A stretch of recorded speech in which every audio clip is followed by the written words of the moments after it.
Om Ya, Kudek, caranya kamu tulis ke chat Om Kudek, title-nya. Gimana? Title acaranya kamu tulis di chat. Oh, sebentar. Title-nya ya. Ya.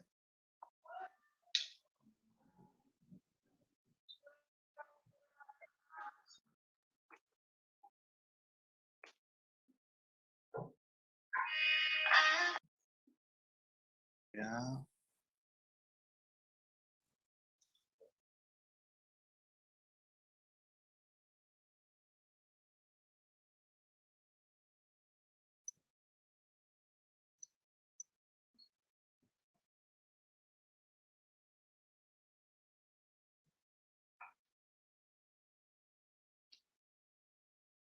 Ya, oke, Bulin. Bentar ya. Shalom semua, selamat malam. Kita kembali di Zoom meeting WFM. Kita akan kembali mendengar pengajaran hari Selasa kayak ini. Kita adalah Mas Dwi. Kita udah sama-sama tahu beliau yang mengajar pelajaran Ibrani di WFM juga di setiap hari Kamis. Setiap kali ini buatan juga untuk siapa ya? Sebelum kita memulainya, kita Ya, Bapa kami yang surga, kami bersyukur di malam hari ini Engkau akan mengajar kami melalui mulut hamba-Mu, Pak Dwi, yang akan mengajar kami tentang nubuatan Yesaya 53. Engkau yang mengurapi dia dengan roh kebijaksanaan, sehingga cakap mengajar kami pada malam hari ini. Terima kasih Bapak, kami juga serahkan acara ini secara live, dari awal, pertengahan, hingga akhirnya. Terpujilah nama-Mu ya Bapa di malam hari ini, esok sampai selama-lamanya. Kami telah berdoa dan bersyukur di dalam nama Putra-Mu, Yesus Kristus yang adalah Tuhan dan Juru Selamat kami yang hidup. Yang percaya katakan amin. amin. Amin. Oke, silakan Pak Dwi. Ya, terima kasih untuk kesempatan malam hari ini ya. Jadi kemarin itu habis mengajar itu ada bincang-bincang, suruh saya mengajar nubuatan Yesus dari PL. Nah itu kan banyak sekali dengan waktu yang sesingkat-singkatnya. Jadi saya bilang saya belum siap. Tapi kalau Yesaya 53 saya pernah khotbahkan itu. Jadi saya pilih tema ini. Tidak semua nubuatan, mungkin kapan-kapan kalau ada kesempatan lainnya. Nah, kalau kita lihat Yesaya 53 itu dimulai dari pasal 52 ayat 13 sampai 53 ayat 12 itu diberi judul hamba yang menderita. Nah, judulnya agak agak keren ya, hamba tapi yang menderita. Nah, ini siapa itu kan? Oke ya. Penderitaan dan kematian Kristus ini sangat penting dalam kekristenan. Ini yang menjadi ciri khas Kristen daripada agama-agama lain ya. Kalau misalnya mengajarkan kebaikan, oke lah di agama-agama lain juga ada ya.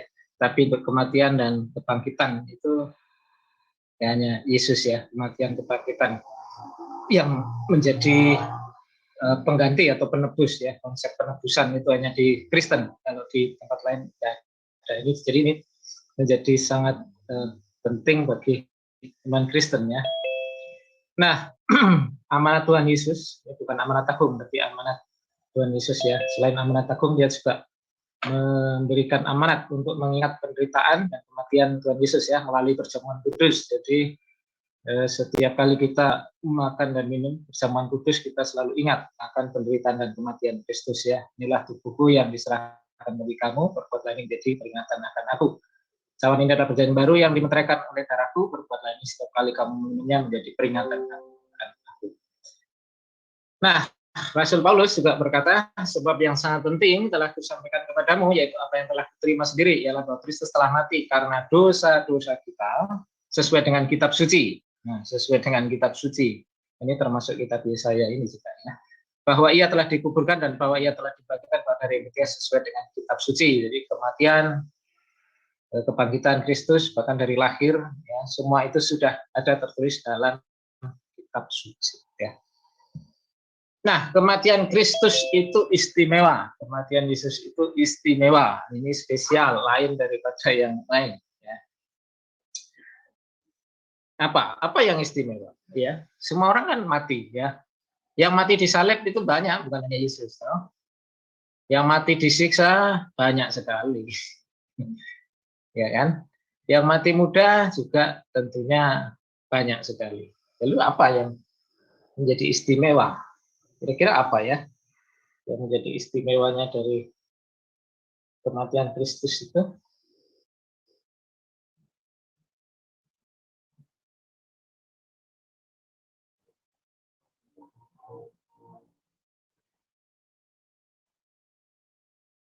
Mungkin Bro Kodek bisa, atau yang lain? Kira-kira apa yang istimewa? Kalau mati disalib saya kira banyak tuh, bukan hanya Yesus tuh. Kalau mati disiksa banyak nggak?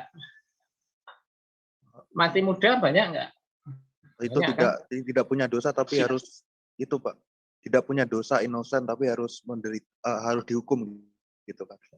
Tidak punya dosa tapi dihukum, ya bagus juga itu, karena hanya satu-satunya ya yang tidak berdosa di dunia ini, Yesus ya. Oke. Ya, itu salah satu jawabannya. Atau Pak Kodek ada mau memberikan masukan? Kalau orang yang karena kesalahannya dia mati masih bisa masuk akal, Pak. Tapi kalau orang yang tidak bersalah tapi mati nggak bisa diterima. Ya, berarti kayak tadi ya intinya ya. Ya, oke, itu juga salah satu ya. Nah, salah satu yang lain adalah bahwa kematian Kristus itu sudah dinubuatkan secara detail oleh nabi-nabi. Jadi selain ya itu oke jawaban tadi ya. Tapi ada juga yang menjadi istimewa karena kematiannya itu sudah dinubuatkan bahkan secara detail di dalam Perjanjian Lama ya, yang akan kita bahas itu.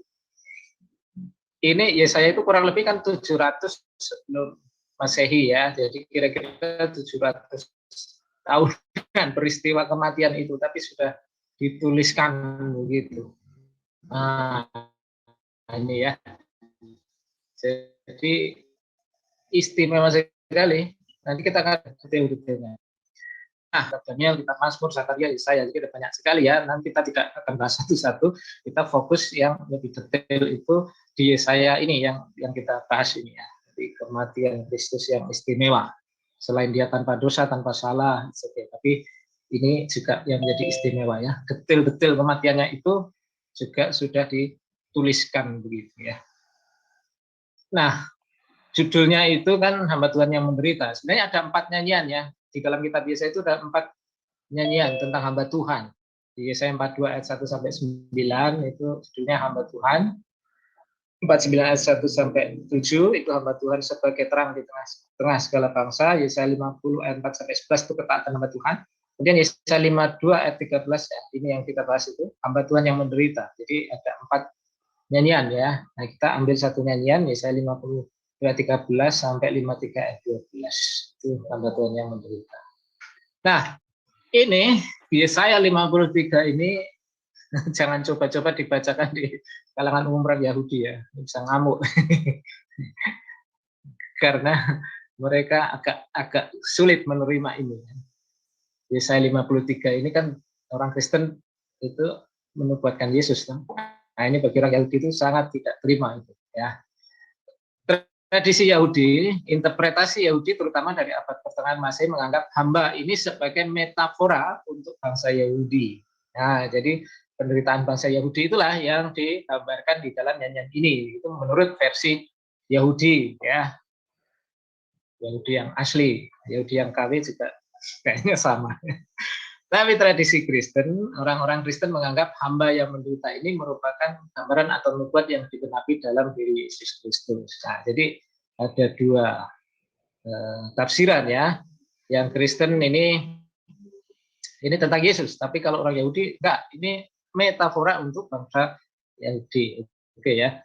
Jadi ada dua toh, tapi seperti judul itunya ya, flyernya itu. Untuk siapa? Apakah itu untuk orang Yahudi atau untuk satu pribadi, Yesus Kristus? Nah, kita akan lihat ya.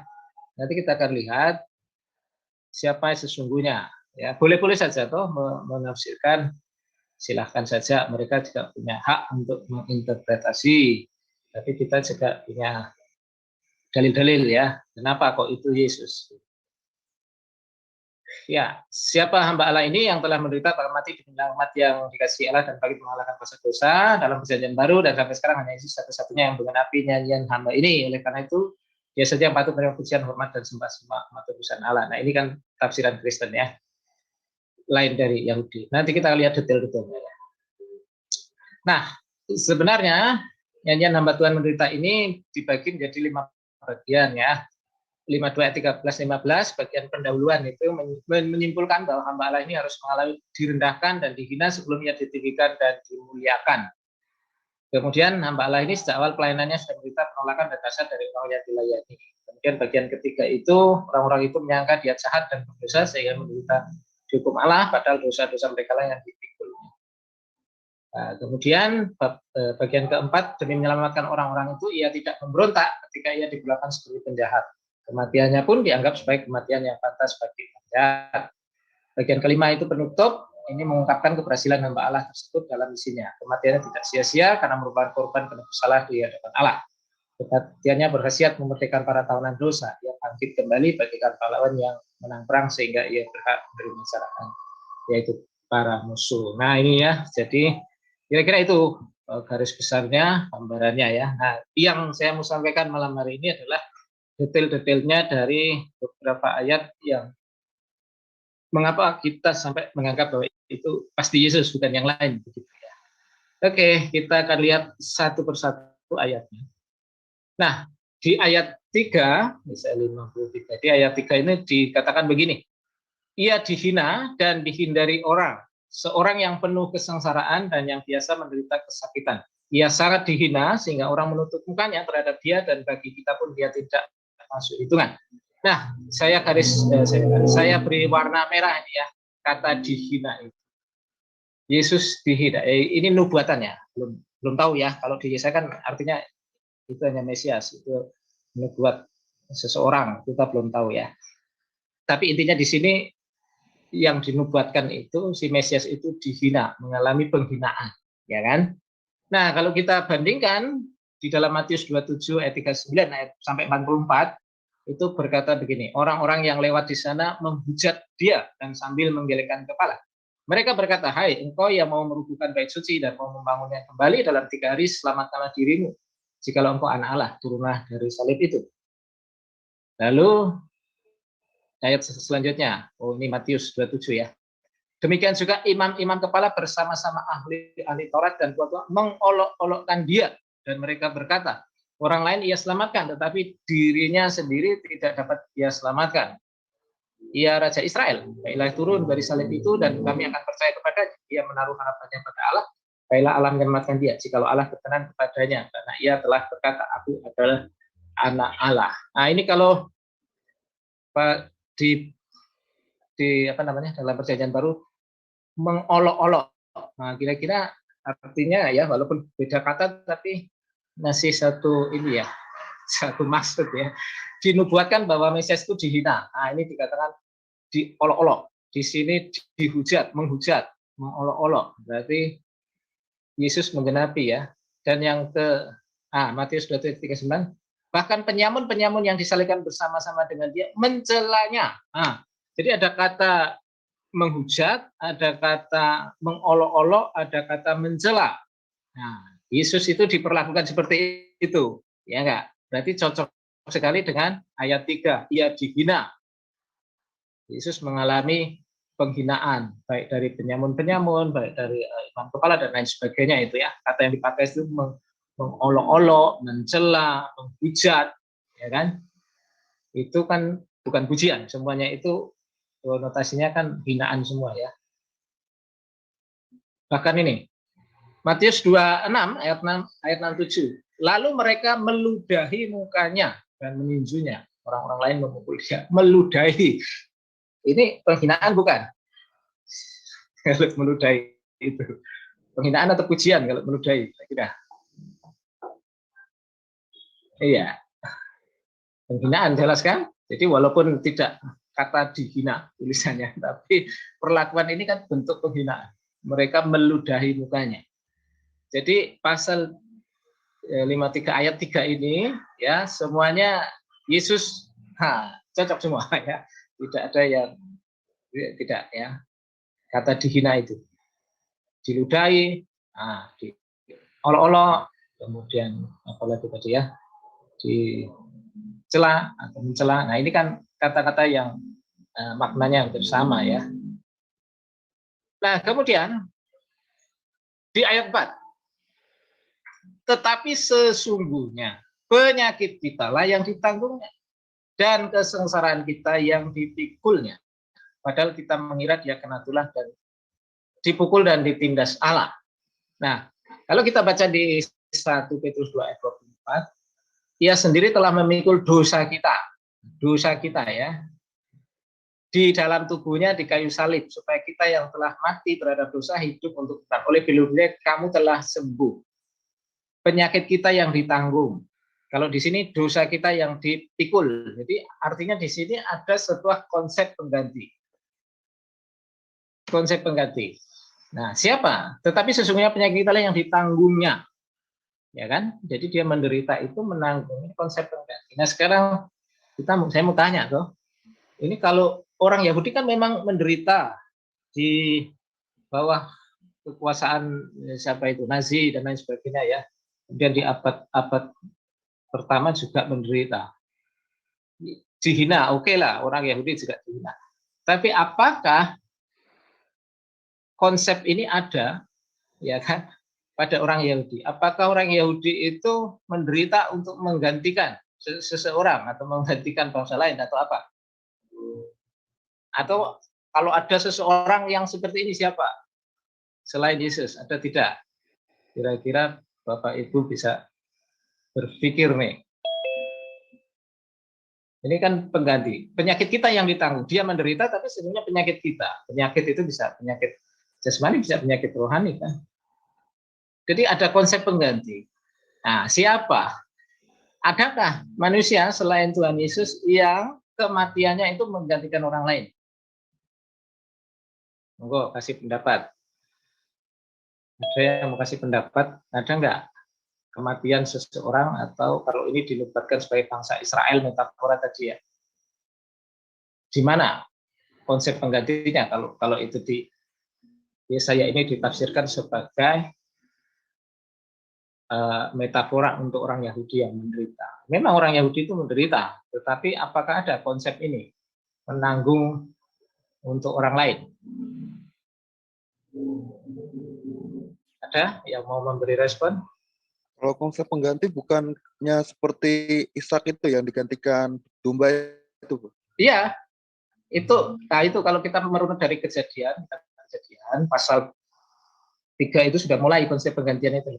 Harusnya Adam dan Hawa mati seketika itu hari itu, lalu kan binatang ya kan diambil kulitnya. Nah, itu kan sebenarnya konsep pengganti, tapi masih samar-samar. Lalu Abraham mempersembahkan Ishak. Nah, itu lebih jelas lagi. Itu konsep pengganti juga. Nah, itu sebenarnya yang diajarkan oleh Alkitab. Nah, Yesaya ini juga mengajarkan hal yang sama. Konsep penggantian pada waktu kematian Mesias itu disitulah. Nah, jadi siapa coba selain Yesus ada nggak? Gitu loh. Kan tadi salah satu yang pendapat yaitu orang Yahudi bahwa itu Yesaya 53 ini penggenapan metafora untuk orang Yahudi. Jadi penderitaannya itu penderitaan orang Yahudi, bukan Mesias, bukan Yesus toh. Tapi kan tidak cocok dengan ini, karena ini kan ada konsep penggantian. Kalau orang Yahudi menderita, dia menggantikan siapa? Orang Yahudi menderita menggantikan siapa? Saya kira kan karena dosanya. Orang Yahudi itu menderita karena dosanya.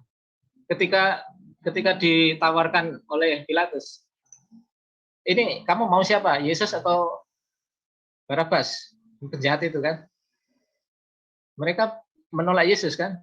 memilih penjahat itu, lalu biarkan darah orang yang tidak bersalah itu kami tanggung. Nah, itu kata-kata itu yang akhirnya mereka tanggung sendiri akibatnya. Di tahun 70 Jenderal Titus masuk dan terjadi itu ya, perang, banyak kematian dan lain sebagainya. Nah, jadi tidak ada konsep penderitaan orang Yahudi sebagai pengganti. Orang Yahudi menderita karena salahnya sendiri, karena kelakuan mereka sendiri kan. Nah, oke ya.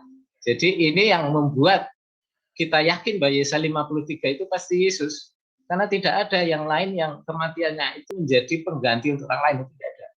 Kalau Bapak Ibu pernah mendengar dari mana coba, konsep mana? Ini hanya ada di Kristen saja ini konsep pengganti ini.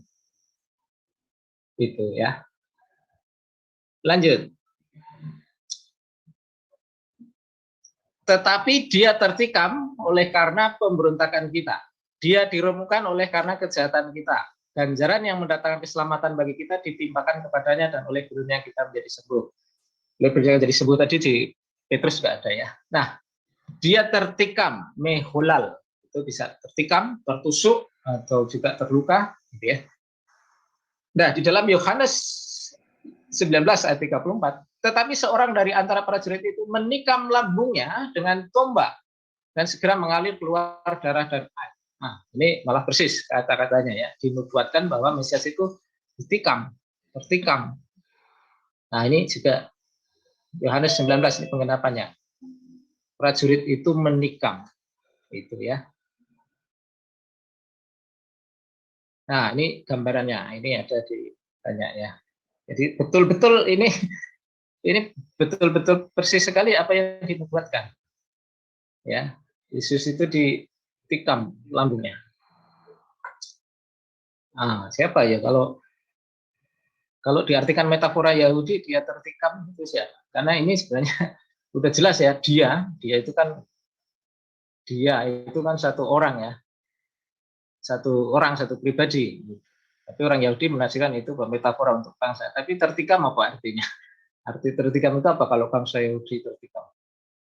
Kalau di sini itu jelas-jelas bahwa Yesus itu benar-benar menggenapi secara literal bahwa dia mati dan kemudian ditikam ini ya oleh prajurit Romawi. Jadi betul-betul digenapi secara detail begitu. Itu di saya ya. Nah, ini masih di pasal di ayat yang kelima, pasal 53 ya. Ini yang warna merah, ganjaran yang mendatangkan keselamatan bagi kita. Ganjaran yang mendatangkan keselamatan bagi kita ditimpakan kepadanya. Jadi Yesus itu dihajar, tapi itu ternyata mendatangkan keselamatan bagi kita. Ya, selomenu, mendatangkan keselamatan. Salam, shalom. Itu shalom. Itu dari kata salam ini ya. Nah, kalau kita baca Roma 5 ayat 10, sebab jika kita ketika masih seteru diperdamaikan dengan Allah oleh kematian anaknya, lebih-lebih kita sekarang telah diperdamaikan, pasti akan diselamatkan oleh hidupnya. Ya, jadi walaupun kalimatnya berbeda, tapi intinya itu sama ya. Mesias itu dihajar, dibunuh, tapi itu mendatangkan keselamatan bagi kita.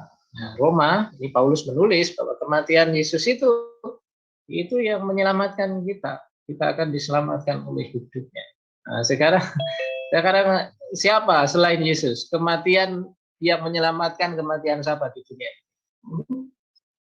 Ada enggak yang punya konsep begini? Kematian seseorang menjadi juru selamat bagi orang lain. Ya kan? Ya ada toh. Kalau ini ditafsirkan sebagai orang Yahudi yang menderita, apakah orang Yahudi menderita untuk keselamatan kita? Enggak ada, ya kan?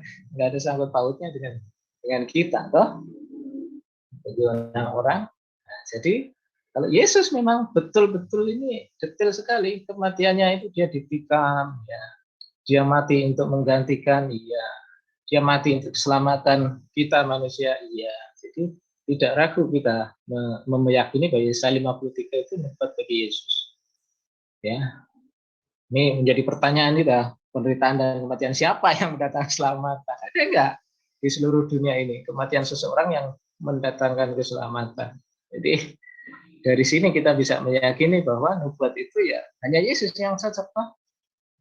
Karena kita tidak punya tokoh siapa lagi yang kita mau ajukan, ya. Boleh saja menolak Yesus, tapi siapa selain Yesus? Ada nggak yang kematiannya itu mendatangkan keselamatan? Kalau ada, silakan. Nanti kita kaji, ya. Tapi selama ini saya hanya menemukan satu pribadi yang kematiannya itu mendatangkan keselamatan, ya. Nah, ayat 6. Tetapi Tuhan telah menimpakan kepadanya kejahatan kita sekalian. Nah, kejahatan kita ini tadi sudah 1 Petrus, ya. Ia sendiri tak memikul dosa kita, yang walaupun katanya berbeda tapi nuansanya masih sama, ya. Kejahatan kita, kesalahan kita, dosa kita itu yang dia tanggung, itu, ya kan? Tapi Tuhan telah menimpakan kepada kejahatan kita sekalian. Gitu. Tapi kalau itu Yahudi, ya kejahatan siapa? Kejahatan diri sendiri toh. Nah, itu, ya. Jadi kejahatan kita yang dia tanggung, dia pikul, dan dia begitu menderita itu karena kita. Itulah yang diajarkan di Alkitab, PL maupun PP, itu satu prinsipnya adalah kematian sebagai pengganti, ya. Yesus itu sebagai korban itu dari kata karaf, dekat. Jadi ketika dia berkorban itu dia membawa sesuatu untuk supaya kita bisa dekat kepada Allah. Nah, di ayat 7, Pak Godek ada? Bisa tolong bacakan supaya seperti ada kehidupan. Kalau enggak, saya seperti ngomong sendiri. Ayat 7. Ayat 7, ya, saya bacakan. Ya. Dia dianiaya, tetapi dia membiarkan diri ditindas dan tidak membuka mulutnya, seperti anak domba yang dibawa ke pembantaian, seperti induk domba yang keluh di depan orang-orang yang menggunting bulunya. Ia tidak membuka mulutnya. Iya, jadi ada kata di situ dianiaya, ya kan? Lalu saya merahin juga, ia tidak membuka mulutnya. Artinya dia tidak protes, tidak berteriak, tidak memberontak, begitu kan? Dia seperti domba yang ya menyerah saja, gitu kan. Lalu kalau kita baca di Matius 26:6-7, lalu mereka meludahi mukanya dari penghinaan dan meninjunya, dan orang-orang lain memukulnya. Ditinju, dipukul, itu kan bentuk penganiayaan. Selain nanti ada juga dicambuk, ya kan, disuruh pikul salib dan sebagainya. Jadi penderitaannya banyak sekali, dianiaya. Yesus itu benar-benar dianiaya. Dan persis dia tidak membuka mulutnya itu digenapi juga Matius 27:14. Tetapi ia tidak menjawab suatu kata pun, sehingga wali negeri itu sangat heran. Yesus tidak menjawab satu kata pun karena tidak membuka mulutnya, hanya diam saja, gitu. Karena memang dia tahu bahwa inilah jalan satu-satunya untuk menyelamatkan manusia. Dia harus mati menggantikan mereka. Jadi tidak protes, tidak ya berdebat lah dan sebagainya, ya. Iya, tidak memberi jawab, ya. Jadi ini yang ada di film-film itu, ya. Dia tidak menjawab, tidak memprotes, hanya nurut saja seperti domba yang mau dibantai, ya. Tidak ada pemberontakan sama sekali. Lagi Pak Kodek, ayat 8.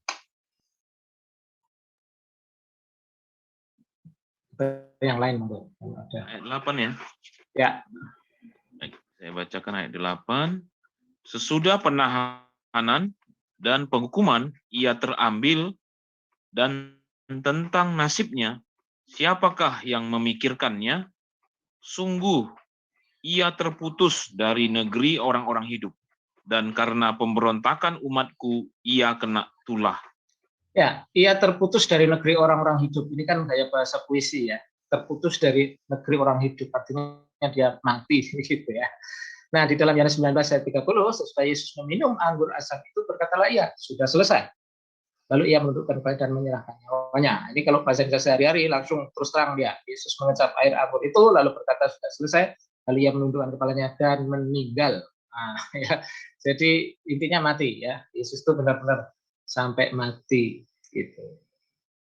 Itu di ayat 8. Lalu selanjutnya, silakan ayat. Ini juga, ya.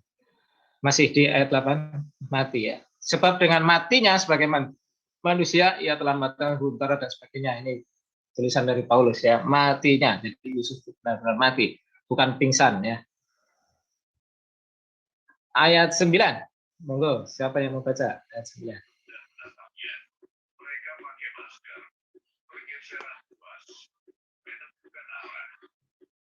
Ada yang mau baca? Silakan. Dan dalam matinya ia ada di antara penjahat-penjahat, sekalipun ia tidak berbuat kekerasan dan tipu daya tidak ada dalam mulutnya. Ya, ada di antara penjahat-penjahat. Nah, bukan kebetulan Yesus disalib di antara dua penjahat, itu sudah ada dalam nubuatan ini loh. Matius 2:39, bersama dengan dia disalibkan dua orang penyamun, seorang di sebelah kanan dan seorang di sebelah kiri. Betul-betul nih di antara penjahat ya. Lukas 23:32 sampai 33. Dan ada juga digiring dua orang lain, yaitu dua penjahat untuk dihukum mati bersama-sama dengan dia. Ketika mereka sampai di tempat yang pertama terkutuk, mereka menyalibkan Yesus di situ. Dan juga kedua orang penjahat itu, yang seorang di sebelah kanan dan yang lain di sebelah kirinya. Nah, ini sudah dinubuatkan. Yesus mati di antara dua penjahat tadi ya. Yesus mati ada di antara penjahat-penjahat. Jadi ada di antara penjahat-penjahat. Makanya Yesus ini dalam gambar-gambar tepat sekali ya. Dia di tengah ya. Karena di antara, bukan Yesus di pinggir kiri atau di pinggir kanan. Nah, bukan sebuah kebetulan Yesus mati, ada penjahatnya juga dua ikut mati. Karena udah detail sekali ya, saya ini hebat sekali, mungkin dia melihat penglihatan itu bagaimana baru menuliskan ya, karena ya intinya itu ilham roh ya, sampai sedetail itu. Dia mati di siksa, ditusuk tadi, kemudian matinya di antara penjahat, kematiannya sebagai pengganti, semua detail dijelaskan. Ayat 10, ia menyerahkan dirinya sebagai korban penebus salah. Efesus 1 ayat 7, sebab di dalam dia dan oleh darahnya kita peroleh penebusan, yaitu pengampunan dosa menurut kekayaan kasih. Iya. Keren sekali, Yesus menyerahkan dirinya sebagai korban penebus salah. Tebusan. Ya. Kita peroleh penebusan. Penebusan itu apa? Dijelaskan oleh Paulus di sini, yaitu pengampunan dosa. Ya kan? Jadi ketika kita beriman pada Yesus, kita boleh penebusan, yaitu pengampunan dosa. Nah, sekali lagi, kematian siapa yang berkhasiat mengampuni dosa? Kematian orang-orang Yahudi? Bukan. Kematian Yesus ya ini. Makanya sangat yakin sekali Yesaya 53 itu hebat untuk Yesus. Ya. Ada lagi tidak? Ada. 11. Dan hambaku itu sebagai orang yang benar. Yesus itu dicatat nubuat itu orang yang benar. Hambaku itu sebagai orang yang benar. Jadi orang benar yang mati, tadi yang disampaikan oleh Pak Agus dan Pak Kotek tadi ya. Nah ini ya salah satunya. Yang orang tidak berdosa itu, orang yang benar. Yang mati itu orang benar. Nah, Lukas 23 ayat 47, ketika kepala pasukan melihat apa yang terjadi, yang memuliakan Allah, katanya, sungguh orang ini adalah orang benar. Ya kan? Ini pasukan. Lalu Pilatus sedang duduk di kursi pengadilan. Istrinya mengirim pesan kepadanya, jangan kau mencampuri perkara orang benar itu, sebab karena dia aku sangat menderita dalam hidup di malam. Jadi Yesus itu sebagai orang benar yang dizolimi, ya, yang harus dianiaya, menderita, tapi kematian itu untuk kita, untuk keselamatan manusia, sebagai pengganti kita. Ini keren sekali ya. Nah,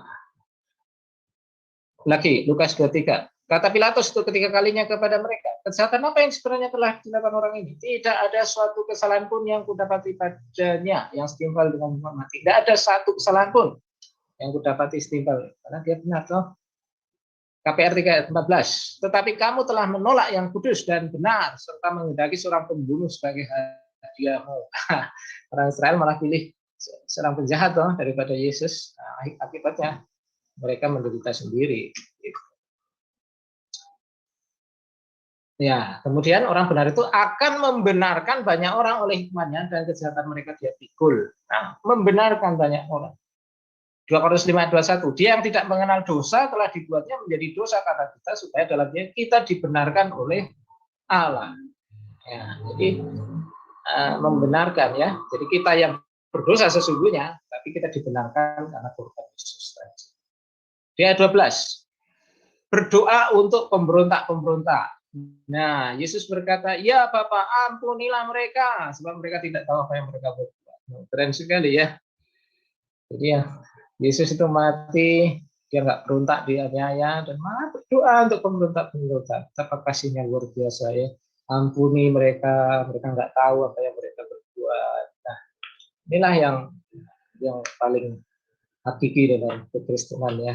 Yesus memberikan teladan ketika dalam penganiayaan, penderitaan, dia malah mendoakan, bukan mengutuki ya. Kalau kita yang menderita biasanya kan, aduh, asem nih, malah mengutuki. Yesus tidak, dia berdoa. Ya. Nah, ini penderitaan Yesus ya. Ini ada di film. Jadi hamba Tuhan yang menderita, betul-betul menderita ya, di apa namanya, cambuk gitu ya. Selain tadi dipukul, diludahi dan sebagainya. Jadi betul-betul menderita. Ya, hamba Tuhan yang menderita, jujurnya hamba Tuhan yang menderita. Penderitaannya luar biasa ya. Masih ada waktu, kita sedikit ke ini ya. Nah, ini untuk tinjauan medis, ini juga seberapa menderitanya Kristus itu ya. Nah, kalau kita melihat ketika membaca, maksud saya ya, ketika Yesus ada di Taman Getsemani itu, dia kan mengeluarkan peluh yang seperti titik-titik darah yang bertetesan ke tanah. Nah, apa sebenarnya? Itu kalau dalam dunia medis itu dikenal sebagai hematidrosis. Hematidrosis itu adalah kondisi di mana terjadi pecah pembuluh darah kapiler di sekitar kelenjar keringat dan membuat darah keluar dari saluran keringat yang terjadi saat orang menghadapi kematian atau kondisi stres. Jadi ketika Yesus di Taman Getsemani, ini perjuangan di Taman Getsemani ini yang sangat membuat dia tertekan, stres sampai keluar keringat darah. Itu dalam dunia medis disebut hematidrosis. Itu pernah terjadi, ada orang yang naik pesawat ketakutan karena saking takutnya keluar darah dari pembuluh. Nah, itu sebenarnya adalah pembuluh darah yang pecah gitu, karena tekanannya begitu luar biasa ya, ketakutan dan lain sebagainya. Itu dialami oleh Tuhan Yesus ya. Jadi hamba Tuhan yang menderita, betul-betul menderita. Ya. Nah, ini ya. Ini dapat terjadi pada orang yang menanti eksekusi hukuman mati, akan maju berperang, menghadapi badai di laut. Nah, orang-orang yang mau menghadapi kematian, ini bisa terjadi itu, meneteskan darah, ya, karena pembuluh darahnya yang pecah. Gitu. Jumlah darah yang keluar biasanya minimal, tetapi akan membuat kulit menjadi sangat rapuh. Ya tidak banyak sih, itu hanya menetes-netes, tapi kulitnya jadi rapuh. Ini ya, kira-kira gambarnya seperti itu. Ini penderitaan awal ya di Getsemani sebelum disalib. Lalu cambuk Romawi, ya, alat pencambukan disebut flagrum. Nah, flagrum itu cambuk pendek terdiri dari beberapa lembar kulit tebal dan berat yang ujungnya masing-masing diikat 2 bulat timah. Yang masing-masing diikati 2 bulat timah kecil atau serpihan tajam tulang domba. Mencambuk sisi punggung dan sisi depan. Mencapik-capik kulit dan daging korban. Flagrum dilontarkan dengan sekuat tenaga. Ujung logam membuatnya menancap ke kulit dan mencapiknya. Nyeri yang sangat luar biasa pada setiap lecutannya dapat mengakibatkan seterusnya. Nah, seperti ini kira-kira ya. Ini ya bisa dari logam atau serpihan tulang dan sebagainya. Itu namanya flagrum gitu ya. Jadi bukan seperti cambuk di Jawa ya, cambuk sapi itu bukan, tapi mengerikan ya, ada yang tajamnya ya, ada bola-bola tajam. Ini yang dibuat nyambuk Tuhan Yesus. Bayangkan betapa menderitanya hamba Tuhan ini ya. Mahkota duri diperkirakan terbuat dari satu tanaman dengan duri yang panjangnya antara 4 sampai 6 inci, 10 sampai 15 cm. Dari tanaman ini dibuat anyaman menjadi mahkota yang dikenakan pada kepala Yesus. Matius 27 ayat 29. Mereka menganyam sebuah mahkota duri dan menaruhnya di atas kepalanya. Prajurit Romawi memukul kepala Yesus dengan bulu untuk menancapkan mahkota duri menembus kulit kepalanya. Saat tertancap menembus kulit kepala dapat mengakibatkan perdarahan dan nyeri wajah hebat yang disebut major trigeminal neuralgia. Nyeri akan dipicu hanya dengan sentuhan, menelan, berbicara, bahkan hembusan angin. Ya, ini ya, seperti ini kira-kira bayangkan. Dari duri yang dianyam itu dipaksakan ya, mau pelan-pelan aja juga sakit kalau lagi dipaksakan ya. Akhirnya mengalir banyak darah. Makanya di Yesaya kan bilang begitu buruk rupanya, ya sudah tidak bisa dikenali lagi kan, darah di mana-mana ya. Sudah dipukul, pastinya kan lebam-lebam bengkak ya, dipukuli, apa namanya, pakai mahkota duri, ini kan pasti darahnya mengalir di mana-mana ini. Seperti ini dipaksakan ya. Nah, campukan dan lain sebagainya. Jadi betul-betul hamba Tuhan ini menderita ya. Memikul salib. Nah, Yesus dipaksa memikul salib dari benteng Antonia ke Golgota. Terjadi perdebatan, apakah Yesus membawa pati bulu. Jadi ada ini masih ada perdebatannya. Itu bagian horizontal dari salib. Jadi salib itu kan ada vertikal dan horizontal. Yang lurus itu yang disebut patibulum ya. Patibulum itu. Itu kira-kira beratnya patibulum ini 35 sampai 55 kilo. Sementara berat keseluruhan salib sekitar 130 kilo. Makanya Yesus beberapa kali pingsan, nggak kuat ya. Kalau dia harus pikul, tidak tahu apakah dia yang patibulumnya saja atau keseluruhan. Nah, kalau keseluruhan itu kan 100 kilo lebih, 130 kilo kan berat sekali ya. Dalam kondisi yang penuh dengan luka seperti ini, ya kan, dari pagi sepertinya tidak sarapan dulu ya. Sarapannya siksaan dan sebagainya, dia disuruh memikul kira-kira beratnya ya bisa antara 55 atau 130 kilo atau 100 kiloan gitu. Akibat kehilangan banyak darah dan cairan, Yesus mengalami shock hipovolemik sehingga ia terjatuh 3 kali dalam perjalanan. Shock hipovolemik adalah kondisi gangguan sirkulasi darah akibat berkurangnya volume darah ya, karena darahnya berkurang begitu ya. Dia harus menanggung itu ya. Nyeri kepala hebat yang dialaminya juga mungkin membuatnya hilang keseimbangan. Nah ini ya, nyeri kepalanya kan pasti sakit ya. Kehilangan keseimbangan, makanya dia terjatuh ya. Saat terjatuh, salib yang berat menimpanya.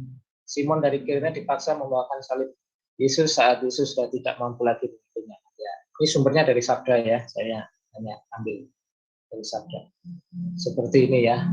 Jadi sudah siksa, udah lapar, lemes, lalu jadi ini kalau membawa satu salib itu bisa sampai 130 kilo, bayangkan. 100 kilo aja udah berat ya. Dalam kondisi normal aja kita berat dong mengangkat 100 kilo. Ini bisa lebih ya. Dalam kondisi yang sudah disiksa, kurang makan, kurang minum, kurang darah, karena darah mengalir dan sebagainya. Nah seperti ini penderitaan yang luar biasa ya.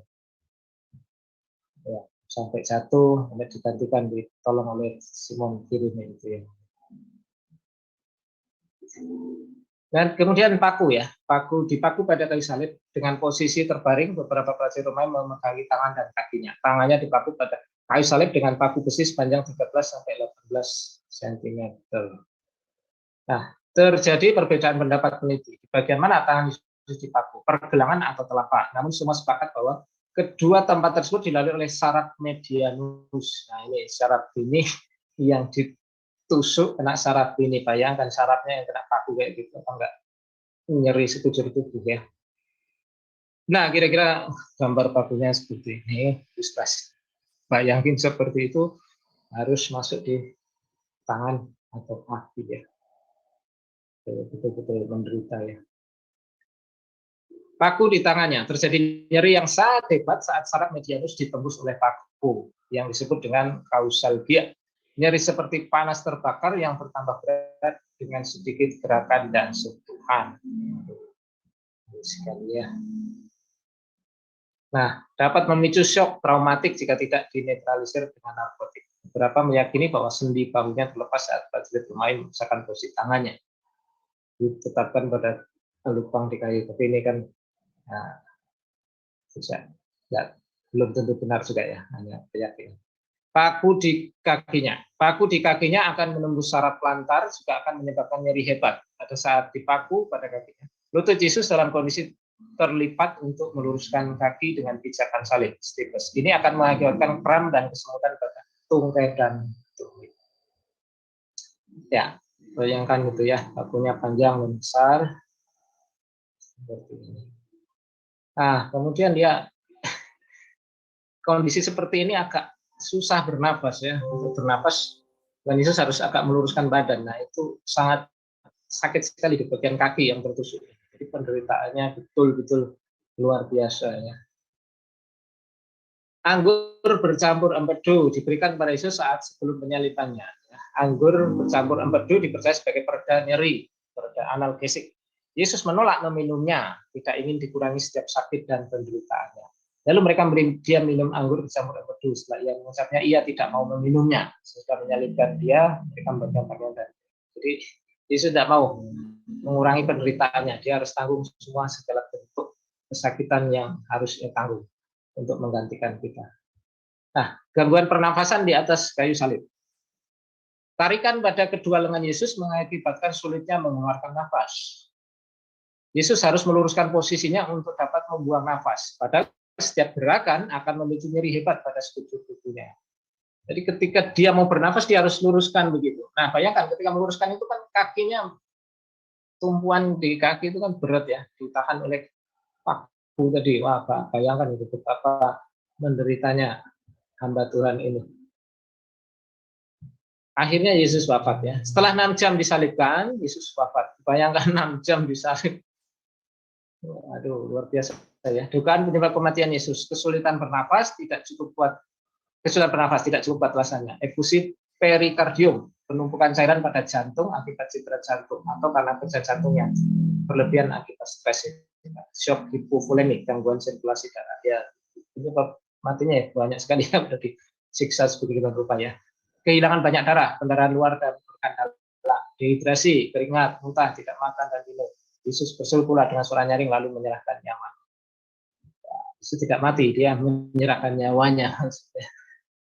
Karena dia berkuasa atau dia serahkan nyawanya. Akhirnya mati juga. Nah, ini gambarnya seperti itu ya. Lambung Yesus ditikam. Prajurit Romawi melakukan ini untuk memastikan Yesus telah mati, menusuk lambung untuk mengenai jantung, atrium kanan. Kemungkinan tombak ditusuk sambil diputar sehingga menimbulkan luka yang lebar. Yohanes 19:34. Tetapi seorang dari antara prajurit itu menikam lambungnya dengan tombak dan segera mengalir keluar. Nah, ini tepat sekali yang saya sampaikan ya, dia tertikam. Campuran air dan darah. Keluarnya cairan kemungkinan terjadi akibat adanya penumpukan cairan pada selaput paru, efusi pleura, atau pada selaput jantung, efusi perikardium. Cairan ini tercampur dengan darah dari jantungnya. Yesus meneteskan darahnya sampai penghabisan. Habis darahnya ya. Nah, ini campuran air dan darah. Keluarnya cairan kemungkinan terjadi akibat adanya penumpukan cairan pada selaput paru atau pada selaput jantung. Cairan ini bercampur dengan darah dari jantung. Terus meneteskan darahnya sampai bisa. Jadi sepertinya tombaknya itu menembus ke jantungnya.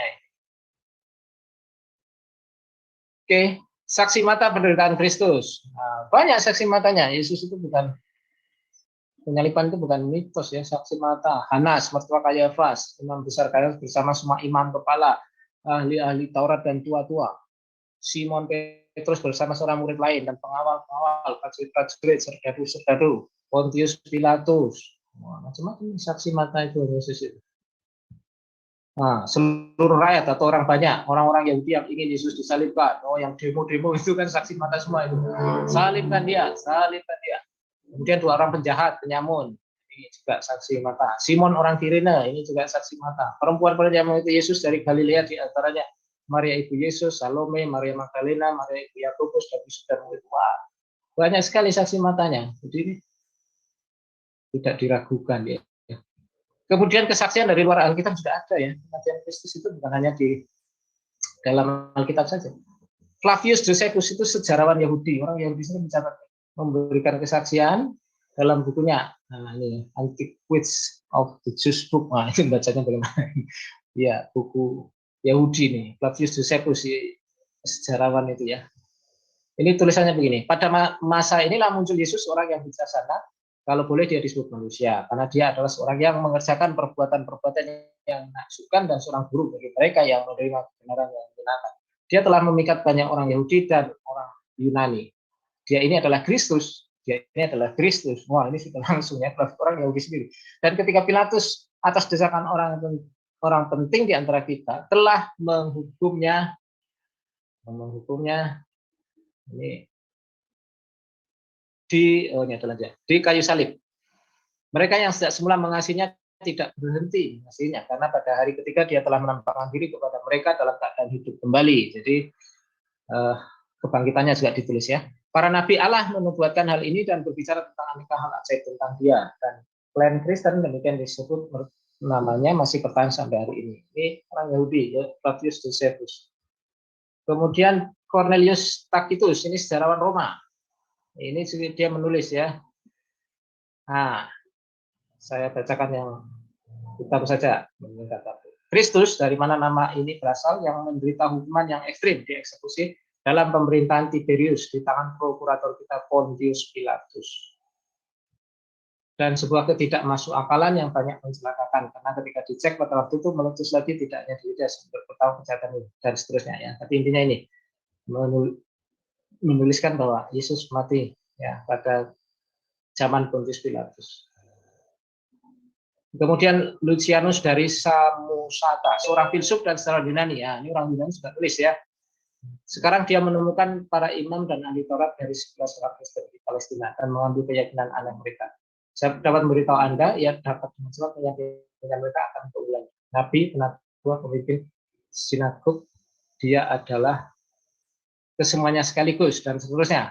Nah, terus kemudian terakhir nih, para tokoh terkemuka memperkenalkan ritus baru mereka dan disalibkan berdasarkan masalah tersebut. Nah, Yesus disalib ini sejarawan Yunani ya. Jadi bukan hanya perjanjian baru, tapi sumber di luar Alkitab mendukungnya. Ya, menyembah orang bijak yang disalibkan. Oke, jadi intinya itu ya, Yesus mati dan Kristus begitu menderita untuk kita. Masihkah kita bertekun dalam dosa? Ini teman. Kristus rela mati untuk kita. Maukah kita hidup untuk dia? Nggak usah mati untuk dia, ya kan? Tapi hiduplah untuk dia. Dan akhirnya, pada akhirnya Yesus tidak mati ya. Dia tidak di sini. He is risen. Dia bangkit. Ini bukti kemenangan Yesus. Ya, baik itu yang saya sampaikan bahwa Yesaya 53 silakan kalau mau ditafsirkan kepada siapapun, tapi apakah betul secara detail itu? Tapi kalau Yesus betul secara detail menggenapi semua, baik dihina, ditikam, kematiannya seperti apa, kematian di antara penjahat dan sebagainya. Oke, sampai di sini materi saya. Ada yang mau berpendapat ya, monggo Pak. Oke. Ya. Teman-teman kalau mau bertanya silakan raise dulu ya teman-teman ya.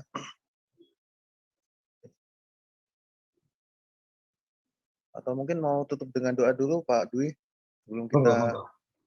silakan ya. Pak Dwi untuk tutup dengan doa. Oh ya. Baik, mari kita berdoa.